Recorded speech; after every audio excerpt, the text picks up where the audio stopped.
Hey everyone, welcome to this explainer. Today, we're going to completely demystify aquarium filters and give you a really structured blueprint for crystal clear water and, honestly, more importantly, incredibly healthy fish. Whether you've already got a tank running or you're planning your very first build, you know just how absolutely crucial filtration is. But we're not just going to rattle off a list of hardware today. We're actually going to break down the exact science and logic of water safety piece by piece. Okay, so let's just address the murky water in the room right off the bat. When you start researching filtration systems, it is so easy to feel just completely lost. You're immediately bombarded with crazy flow rates, a massive array of chemical media, wildly different maintenance needs, and honestly, endless brand choices. The sheer volume of information is enough to make you second-guess your entire setup. To save you from that headache, we're going to stick to a pretty simple roadmap today. We'll hit tank size and bioload, then the 3 filtration types, choosing your filter design, and we'll wrap up with flow, safety, and maintenance. All right, let's jump straight into Section 1, tank size and bioload, your tank's foundation. Before you even think about looking at specific brands, you've got to understand your tank's volume and stocking levels. And we really need to bust a massive rookie myth right here. More flow is definitely not always better. Filter sizing is usually pitched to us by flow rate, gallons per hour, and media capacity. And it's super tempting to just buy the biggest, most powerful motor you can afford. But for most community freshwater setups, you simply want enough turnover to circulate the tank. You absolutely do not want to constantly blast your fish with aggressive currents. Strong circulation is great, constant stress is not. So instead of just obsessing over those flow rates, we really need to focus on this equation right here, your bioload. Your bioload is essentially just the waste output of your ecosystem. If you have larger fish, if you feed heavily, or if you keep multiple species all together, you've got a high bioload. And the higher the bioload, well, the more filtration capacity you need. If you're ever on the fence, the safest rule of thumb is to pick a model rated for a slightly larger aquarium than the one you actually own. That just makes sure you have plenty of media space to handle the waste. Moving on to Section 2, the 3 filtration types, the science. So think of your mature aquarium kind of like a bustling city. To keep it clean and functional, you need 3 distinct utility departments working together.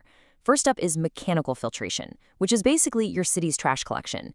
This is the physical trapping of solid particles, stuff like uneaten food and fish waste, using media like a sponge, foam, or filter floss. This department works best when you clean it regularly enough to prevent clogging. That physically removes the debris before it has any chance to break down and completely ruin your water quality. Next up is chemical filtration. Think of this as your hazardous waste removal.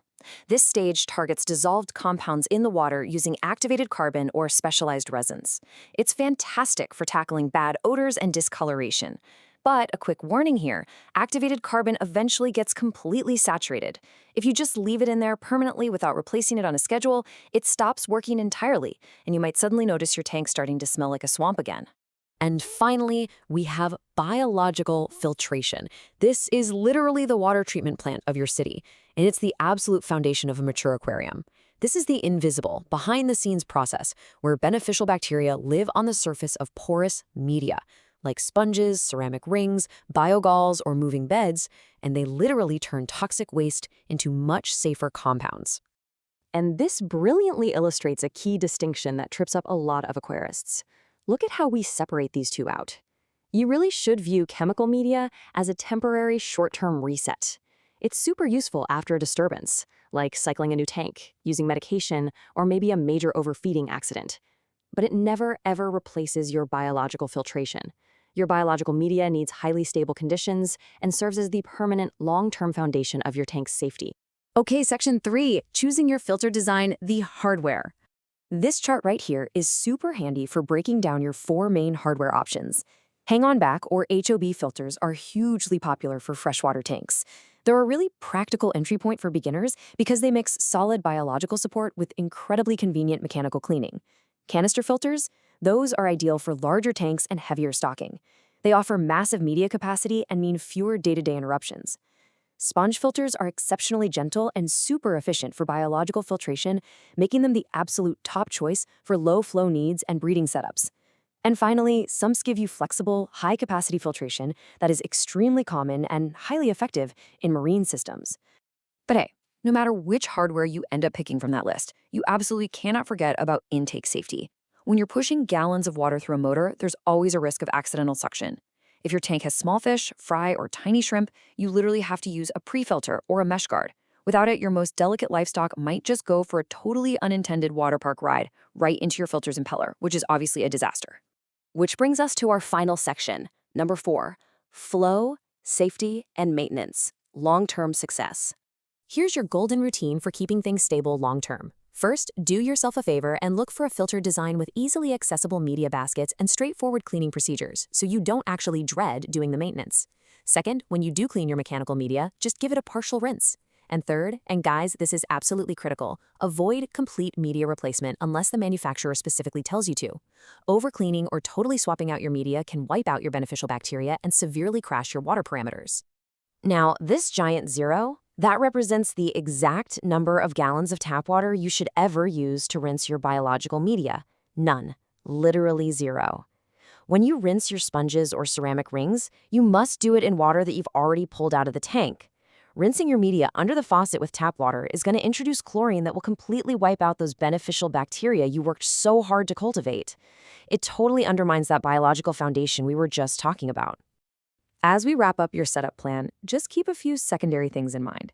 Try to plan for some surface agitation, because breaking the surface of the water really supports gas exchange and boosts your oxygen levels, which is a huge win for tank stability.